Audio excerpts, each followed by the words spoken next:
बरेच वर्षाची कोल्हापूरवासियांची मागणी होती ते मुंबई हायकोर्टचं बेंच कोल्हापूरचं सुरू होतंय त्याचा अतिशय मनापासूनचा आनंद कोल्हापूरवासी, सातारावासी, सांगलीवासी, आमचे सोलापूर असेल किंवा इकडं सिंधुदुर्ग असेल, रत्नागिरी असेल त्या सगळ्यांनाच आहे.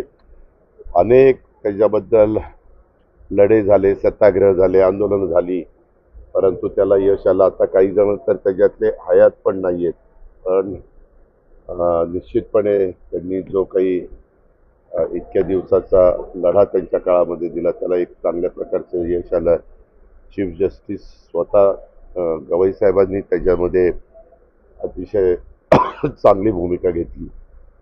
त्या गोष्टीचं समाधान आमच्या राज्यातल्या तमाम सहकाऱ्यांना आहे, आम्हाला सगळ्यांना. उद्याच्याला बरेच जण येतील. मला वाटतं चीफ जस्टिस आजच मुक्कामाला येणार आहेत आणि बाकीचे पण सगळेजण आम्ही त्या कार्यक्रमाला असू.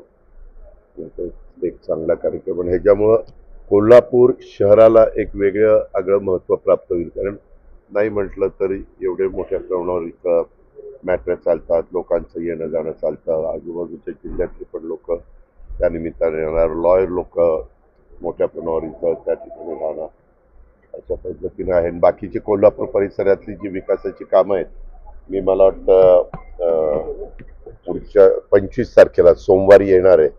त्यावेळेस मी आढावा बैठक, मी आत्ताच कलेक्टरांशी पण बोललो, मला मुश्रीफांनी पण विनंती केली आणि आमच्या चीफ आयुक्तांना पण कमिशनर राहायला सांगितलं कॉर्पोरेशनच्या, की मी त्यावेळेस येतो आणि मग त्यावेळेस सगळ्याच आढावा जे काही आपण कोल्हापूरच्या करता करतोय त्याच्या संदर्भातलं बाबा काय काय चाललंय, कुठं काही राज्याच्या स्तरावर कुठल्या काही परवानग्या देणं बाकी आहे का, निधीची कुठली काही उपलब्ध कमतरता आहे का वगैरे, ह्या सगळ्याचा आढावा घेतला जाईल.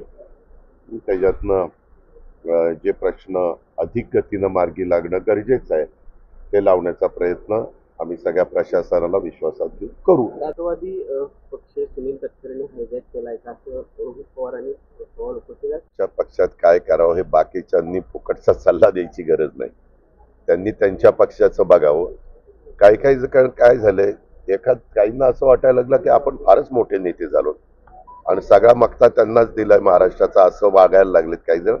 ठीक आहे, त्याचा तो अधिकार आहे, परंतु ज्याने त्याने आपला पक्ष सांभाळावा, इतर पक्षांच्या मध्ये नाक खुपसायचं कारण नाही. धन्यवाद.